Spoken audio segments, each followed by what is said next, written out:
Hi everybody, in this video we're going to be going over the Explore menu in SALT software. So you can think about the Explore menu as kind of an extra skill. It really lets you look at specific either coding, words, utterances within your transcript. So what we'll do is go through the menu. I've got a play-based sample from a 5-month-old boy named Jeremy.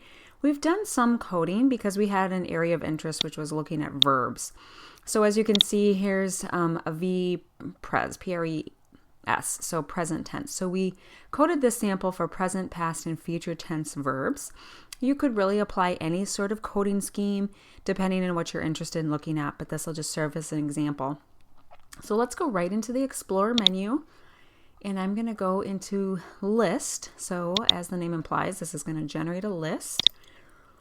And we had 47 total utterances from his sample that were in the analysis set, meaning complete, intelligible, verbal utterances. And we're going to focus on our first speaker, Jeremy. Let's go into standard utterance types first. So these are kind of preset Explore criteria. So you can look at utterance types like response to questions, yes, no. Imitations, maybe if you're working with a person who uses echolalia, you might be interested in that. You can also look by ending punctuation or simply utterances with. So maybe I want to look at utterances with mazes. So those are revisions, false starts, repetitions, filled pauses. And here we have our list. So every single utterance is this, the numbers, the utterance number within the transcript. And there we have all of our utterances displayed. So let's go back. Let's maybe look at utterances with error codes. And this can be nice if you're looking for patterns and errors and just bring up all of the utterances with errors.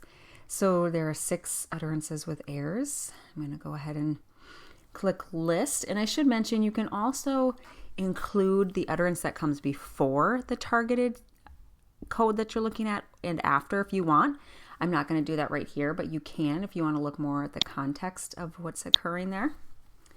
Okay, and then this brought up all of the 6 utterances that have any sort of an error code. So he said instead of and then this is a utterance level error. So you have for breakfast fried eggs. So like a word sequencing error.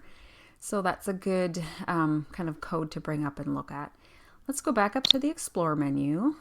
And then I'm going to show you just the find function here.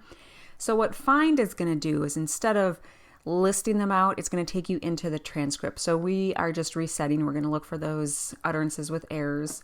And I'm going to hit find over here. And then it's going to bump us to every utterance in the transcript. So if I click the arrow button up here, it's going to take me to the next utterance that has an error code, and so on and so forth. So this can be nice if you want to maybe go in and edit. Maybe you're looking at something specific and you want to go make some codes or whatever you want to do in that utterance. Or you can kind of just look at more the context of the utterances around it if you go into the find. Okay, I'm going to close that out. All right, so that was the standard utterance type. Let's go into the Explore menu again. We're going to hit List and then reset, and then we're going to do word and code list. So let's look at those verbs. So I'm going to type in the codes that we used. Past, and then we had present. Okay. So I'm typing those in, those special codes. Again, think of this if you have your own coding scheme, you can put whatever codes you're marking your transcript with there. And it found 27 utterances with those codes. So I'm going to go ahead and hit List. And then there we have the list. He had 3 future tense verbs. He had 1 past tense, even an irregular there, and then a lot of present tense verbs.